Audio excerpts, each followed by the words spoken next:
एक परिवार में एक बहू होती है जो खूबसूरत भी होती है और वो पूरे परिवार का यानी कि अपनी पूरी ससुराल का दिल जीत लेती है, क्योंकि वो कामों को भी बहुत जल्दी कर लिया करती थी और वो सबकी खिदमत किया करती थी अपने एक नौकर के साथ। नौकर जो होता है वो विकलांग होता है, लेकिन इस विकलांग नौकर से सब नाराज होते हैं, कहते हैं कि इसे घर से निकाल दो। लेकिन वो जो बहू थी वो मना कर देती है, कहती है कि तुम टेंशन मत लो, ये घर का काम करता तो है, जो काम नहीं करता वो मैं उसे कर लिया करती हूँ। उस नौकर से सब नाराज होते हैं, लेकिन उस बहू से सब खुश होते हैं, उसकी बात को मान लेते हैं और उस नौकर को घर से नहीं निकालते। लेकिन एक दिन ऐसा आता है कि उसका पति उस नौकर से और उस बहू से नाराज हो जाता है और वो कुछ ऐसा देख लेता है कि उन दोनों को गोली मार देता है, उन दोनों की हत्या कर देता है, यानी कि नौकर की और अपनी पत्नी की। ऐसा क्या हुआ था उस नौकर के और उस बहू के बीच में? उसके पति ने ऐसा क्या देख लिया था?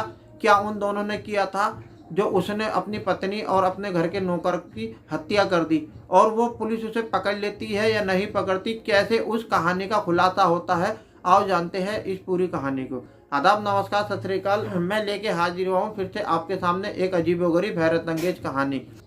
ये कहानी गुजरात की है। गुजरात में एक परिवार रहता है जिसमें पति पत्नी और उनके 3 बच्चे होते हैं, यानी कि 2 लड़के और 1 लड़की होती है। बड़ा लड़का जो होता है उसका नाम गौरव होता है, छोटा लड़का जो होता है उसका नाम आकाश होता है, लड़की जो होती है उसका नाम सीमा होता है।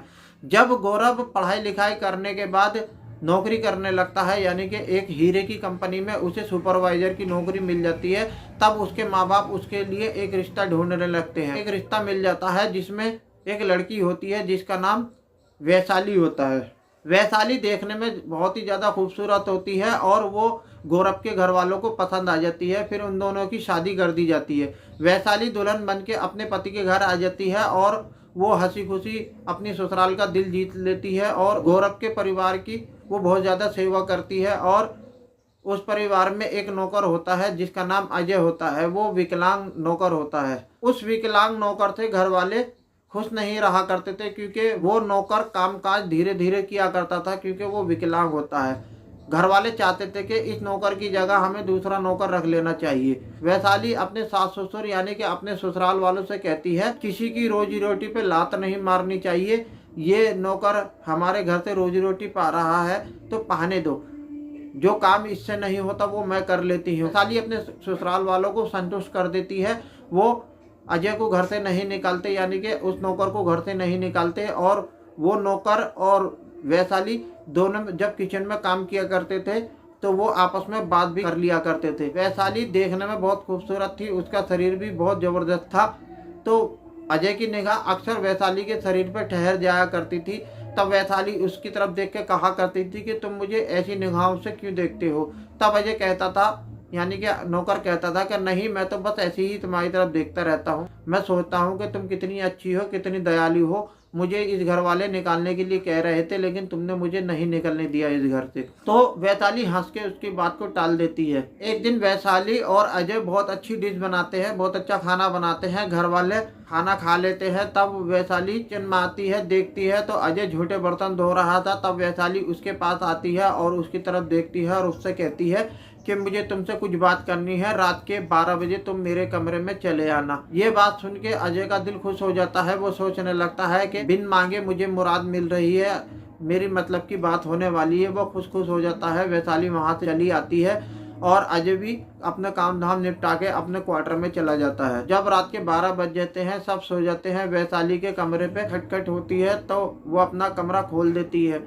अजय उसके कमरे में चला आता है और उससे कहता है कि आज साहब दिखाई नहीं दे रहे, यानी कि गौरव भैया दिखाई नहीं दे रहे, वो कहाँ चले गए हैं? तब वैशाली कहती है कि गौरव अपनी कंपनी के काम से कहीं बाहर गए हैं, मुझे उनकी बहुत याद आ रही है, उनकी जगह को पूरा करने के लिए मैंने तुम्हें बुलाया है, क्या तुम मेरा साथ दे सकते हो, उनकी जगह पूरी कर सकते हो? अजय कहता है कि मालकिन, मैं तो तुम्हारा नौकर हूँ, मैं उनकी जगह कैसे ले सकता हूँ? वैशाली उसका एकदम हाथ पकड़ लेती है, कहती है कि नौकर मालिक कुछ नहीं, मैं तुम्हें नौकर नहीं समझती, अपना दोस्त समझती हूँ। ऐसे कह के अपनी तरफ खींच लेती है और बेड पे बिठा लेती है। फिर वो दोनों एक दूसरे को टच करने लगते हैं और एक्साइटेड होने लगते हैं। जब उनकी उत्तेजना हद से ज़्यादा बढ़ जाती है, वो एक दूसरे के कपड़े उतारते हैं और संबंध बना लेते हैं।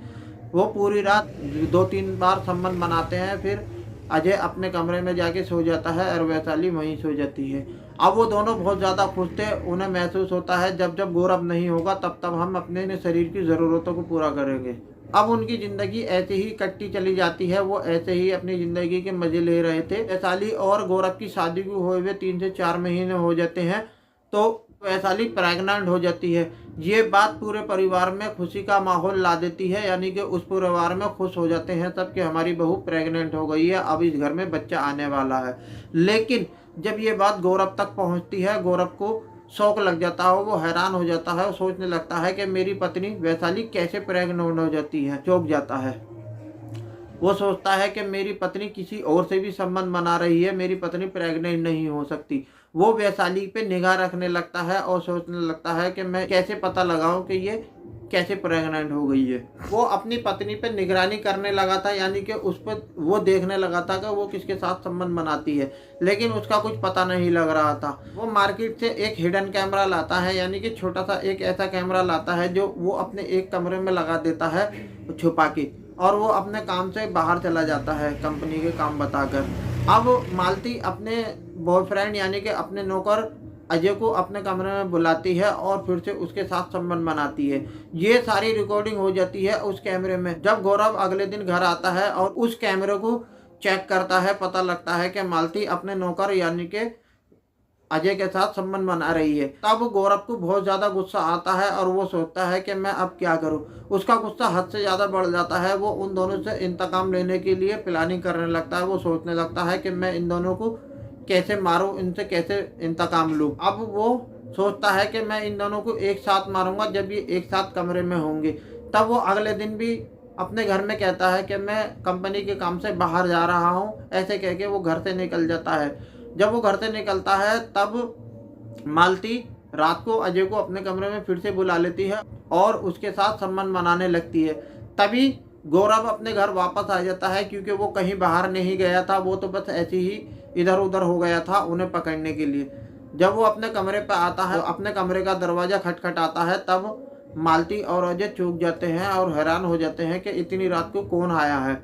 वो जल्दी जल्दी अपने कपड़े पहनते हैं और मालती कमरे का दरवाज़ा खोल देती है और वो अजय जो होता है बेड के नीचे छुप जाता है। गौरव को पता था कि नौकर अजय कमरे में ही है। वो इधर उधर नौकर को तलाश करता है, ढूंढता है, लेकिन नौकर नहीं मिलता। वो फिर बेड के नीचे जब देखता है गौरव, तब वो उसे अजय नज़र आ जाता है। वो अजय को बेड के नीचे से निकालता है। पहले तो उन दोनों को हाथों से मारता है, फिर उसका जब गुस्सा हद से ज़्यादा बढ़ जाता है तो वो अपने बेड की दराज से रिवॉल्वर निकालता है, यानी कि तमंचा निकालता है, और वो फिर दोनों को एक एक गोली मार देता है। जब गोली चलने की आवाज़ पूरे घर में जाती है तब घर वाले एकदम सोते हुए से उठ जाते हैं और पड़ोसी भी उठ जाते हैं और उसके कमरे में सब इकट्ठा हो जाते हैं। वो गौरव के पास आते हैं, उससे कहते हैं कि तुमने अपनी पत्नी और इस नौकर का क्यों मर्डर कर दिया, क्या हो गया था। तो गौरव शौक हो जाता है, वो कुछ नहीं बताता, बस चुप खड़ा रहता है। तब पड़ोसियों में से कोई पुलिस को फ़ोन कर देता है। पुलिस भी वहाँ आ जाती है और नौकर और वैशाली को पोस्टमार्टम के लिए उठा के ले जाती है और गौरव को अपने साथ ले जाती है। पुलिस गौरव को अपने साथ ले जाने के बाद उनसे पूछताछ करती है, तुमने अपने नौकर और अपनी पत्नी का क्यों कत्ल किया है, क्या वजह है। तब गौरव अपना मुंह खोलता है, कहता है कि मेरी पत्नी और मेरे नौकर के बीच में नाजायज़ संबंध बन चुके थे, जिसका मुझे पता लग चुका था और मैं नहीं चाहता था कि हमारे परिवार की और ज़्यादा बदनामी हो। मुझे ये बात बर्दाश्त नहीं हो, इसीलिए मैंने इन्हें मार दिया। तब पुलिस वाले कहते हैं कि तुम्हारी पत्नी और तुम्हारे नौकर के बीच में संबंध कैसे बने, तुम्हें कैसे पता लगा। तब वो गौरव बताता है कि मेरी पत्नी प्रेग्नेंट हो गई थी, तभी से मुझे उस पर शक होने लगा था, इसीलिए मैंने उसकी छानबीन की तो मुझे पता लगा कि मेरा घर का जो नौकर है अजय, वो और मेरी पत्नी के बीच में संबंध हो गए हैं। तब पुलिस कहती है कि तुम्हारी पत्नी प्रेग्नेंट हो गई थी, इस बात पे तुम्हें क्यों शक हुआ, क्योंकि तुम उसके पति हो, तुम भी तो उसके साथ संबंध बनाते हो, वो प्रेग्नेंट क्यों नहीं हो सकती। तब गौरव कहता है मैं कभी बाप नहीं बन सकता। जब मेरी शादी हुई थी उसके कुछ दिन बाद मैंने एक डॉक्टर से अपना चेकअप कराया था। डॉक्टर ने बताया था तुम्हारे अंदर ऐसी कोई कमी है जो तुम कभी बाप नहीं बन सकते। जब मैं बाप नहीं बन सकता और उधर मेरी पत्नी प्रेग्नेंट हो गई, तब मुझे शौक लगा, क्योंकि डॉक्टर की रिपोर्ट के मुताबिक मैं बाप नहीं बन सकता और मेरी पत्नी प्रेग्नेंट हो गई तो शक होना लाजमी था। पुलिस उसकी चार्जशीट बनाती है और उसे जेल भेज देती है। डियर फ्रेंड, ये वीडियो आपको कैसी लगी? वीडियो अच्छी लगी हो तो मेरी वीडियो को लाइक करें, चैनल को सब्सक्राइब करें और इस वीडियो में जो भी आपको अच्छा बुरा लगा हो तो प्लीज़ कमेंट करके ज़रूर बताएं। जय हिंद, जय भारत।